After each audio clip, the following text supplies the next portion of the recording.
When I was 23, my boyfriend and I had just broken up, and I decided it was time to leave my hometown behind. I packed everything I owned into my car and started the long drive to Houston, hoping a fresh start would help me move on. It was around 3 a.m.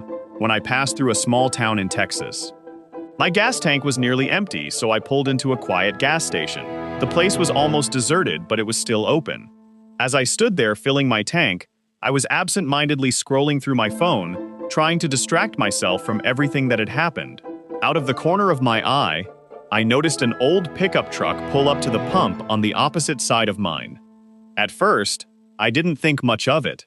When I finished pumping gas and slipped my phone back into my pocket, I looked up and saw a man standing beside the truck, staring directly at me. He wasn't smiling. He wasn't doing anything at all, just watching me. Trying not to make things awkward, I gave him a small, polite smile before turning away to screw the gas cap back on. When I glanced up again, there were two more men standing beside him. My stomach dropped. Something didn't feel right. I suddenly wanted nothing more than to get into my car and drive away.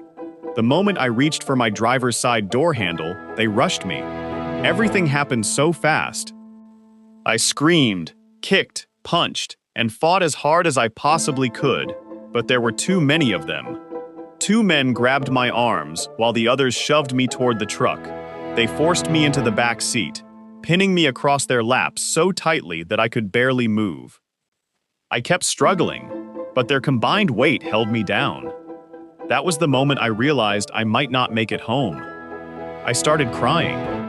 I've never felt so helpless in my entire life. Desperate to leave behind any evidence, I clawed at one man's face and arms with everything I had. I remember thinking, if they kill me, maybe my DNA will be under his fingernails, or his skin under mine.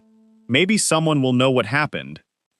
After what felt like forever, the truck pulled into the parking lot of a rundown motel. They carried me into one of the rooms while I screamed for help, but no one came. The oldest-looking man slapped me across the face and yelled at me to be quiet. Another one leaned over and calmly said, "If you're good, we won't hurt you." Those words terrified me even more. They threw me onto one of the beds and tied my hands and feet together using a belt and what felt like a shoelace or some kind of thin cord. I begged them over and over, "I won't tell anyone.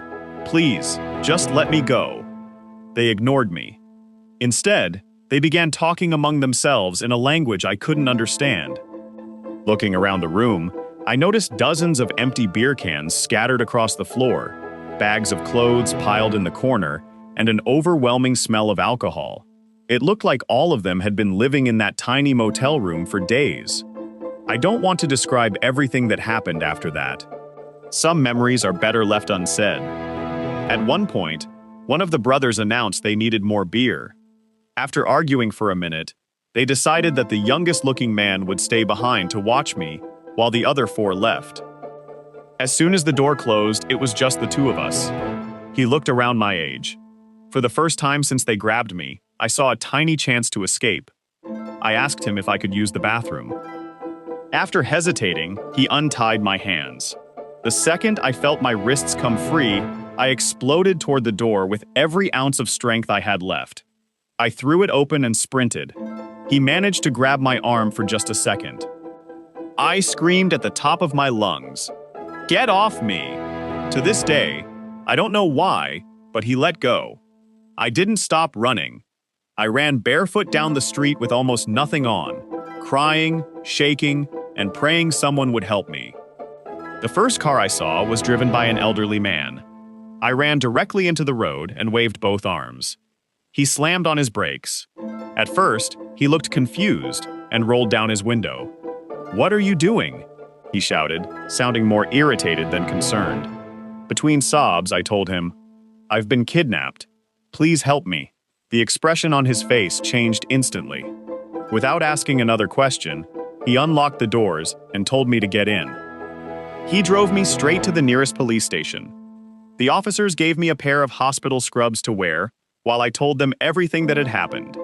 They wanted to send me to the hospital immediately so doctors could collect forensic evidence and document my injuries. I understand why.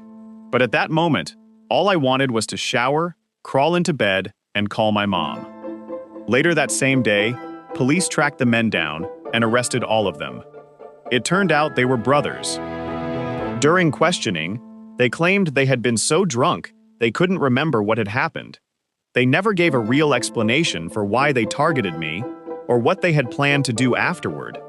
I eventually moved to the other side of the country, hoping to leave that nightmare behind. Even though I know they're still in prison, I still wake up from nightmares about that night. To this day, I never stand at a gas pump distracted by my phone. I constantly check my surroundings. My current boyfriend tells me I'm too paranoid. Maybe I am, but after what happened, I'd rather be overly cautious than ever feel that helpless again. Some experiences change you forever. That night changed me.